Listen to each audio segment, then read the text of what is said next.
Bien-aimés, ne condamnez pas les autres.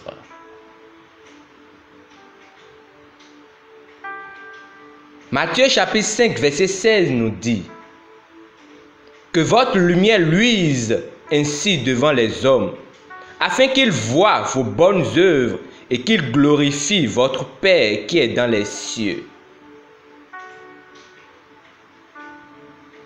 Dans votre vie, ne vous empressez pas de trouver la faute des autres. Ne cédez pas à l'envie de condamner. La Bible dit que le Seigneur Jésus a été établi par Dieu, juge des vivants et des morts. Actes chapitre 10, verset 42. Lui seul est le vrai juge et il est riche en miséricorde. Il peut y avoir des gens autour de vous, peut-être même dans votre église locale, qui ne vivent pas comme il faut. Ne les jugez pas. Soyez plutôt la lumière qui les gagne. C'est ce que Jésus a dit dans notre verset d'ouverture. Que votre lumière luise ainsi devant les hommes, afin qu'ils voient vos bonnes œuvres et qu'ils glorifient votre Père qui est dans les cieux. L'une des raisons pour lesquelles les gens ne vivent pas bien là où vous êtes, c'est peut-être que votre lumière ne brille pas assez. Quand un chrétien condamne d'autres chrétiens au sujet de leur mode de vie, il peut penser qu'il est spirituel alors que c'est plutôt l'expression d'une vie charnelle. Ne rejetez pas les gens à cause de leurs erreurs. Jésus a aussi payé le prix pour leurs erreurs. Il a assumé la responsabilité de toute haute faute. Lui seul a le droit de juger. Pourtant, il ne nous condamne pas.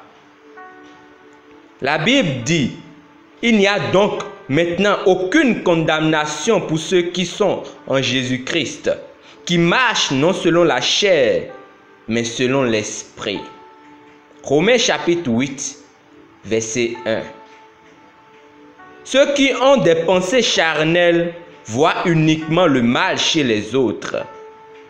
Ces gens ont peut-être fait des erreurs ou font des erreurs, mais leurs cœurs peuvent être justes avec Dieu, de telle sorte que lorsqu'ils réalisent leurs erreurs et qu'ils sont corrigés, ils se repentent rapidement. David en est un bon exemple. Il a fait quelque chose de mal, mais il était vraiment repentant et a cherché et reçu le pardon du Seigneur.